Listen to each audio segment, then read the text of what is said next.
അമ്മേ? പാരയാടാ. ആർക്ക്? എനിക്കോ? അല്ല, മീൻ പാരയാന്ന് പറഞ്ഞതാ. ഓ, ഞാൻ വിചാരിച്ചമ്മ മീൻകറി വെച്ചത് എനിക്ക് പാരയാന്ന്. ആ, അമ്മ ഏത് കറി വെച്ചാലും എനിക്ക് പാര തന്നെ. അതെ, കുറ്റം പറഞ്ഞ് കഴിക്കാതിരിക്കാനാണ് ഉദ്ദേശമെങ്കിൽ ഈ ചട്ടിക്കകത്തിന് മുക്കും ഞാൻ. മര്യാദക്കിരുന്ന് കഴിച്ചു വേണം. കഷ്ടപ്പെടുന്നതും പോരാ. ഇത് എത്ര ദിവസമായി അമ്മേ മീൻകറി? എത്ര ദിവസമായിരുന്നു?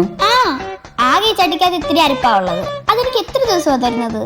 മോനെ, മീൻകറി എന്ന് പറയുമ്പോൾ ഇത്തിരി ചാറ് ഒരു കഷ്ണം പുളിയാണ് നമ്മൾ എടുക്കുന്നത്. അല്ലാതെ സാമ്പാർ പോലെ ആരെങ്കിലും കോരി ഒഴിക്കുമോ? അപ്പൊ കുറച്ച് ദിവസം എടുക്കേണ്ടി വരും. ആകെ ഈ മീൻകറിക്കകത്തുള്ളത് 4 കഷ്ണം പുളിയാ. അതാണ് എനിക്ക് 7 ദിവസം തരുകയും ചെയ്തു. എനിക്കൊന്നും വേണ്ട ഈ മീൻകറി. ഞാൻ ഈ മെഴുക്കുവരട്ടിയും കൂട്ടി കഴിച്ചോളാം. മോനെ എടുക്കുന്നില്ല? എന്നാ ഫ്രിഡ്ജിലെടുത്ത് വെച്ചേക്കാം, നാളെ ചൂടാക്കി എടുക്കാം. അയ്യോ, കൊണ്ടുപോകല്ലേ. ഇനി ഇതെടുത്ത് ഫ്രിഡ്ജ് വെച്ച് കഴിഞ്ഞാൽ എനിക്ക് 10 ദിവസം കൂടെ വെച്ച് തരും. ആ, അത് വേണ്ട, ഇപ്പൊ തന്നെ തീർത്തിട്ടുള്ളൂ കാര്യം.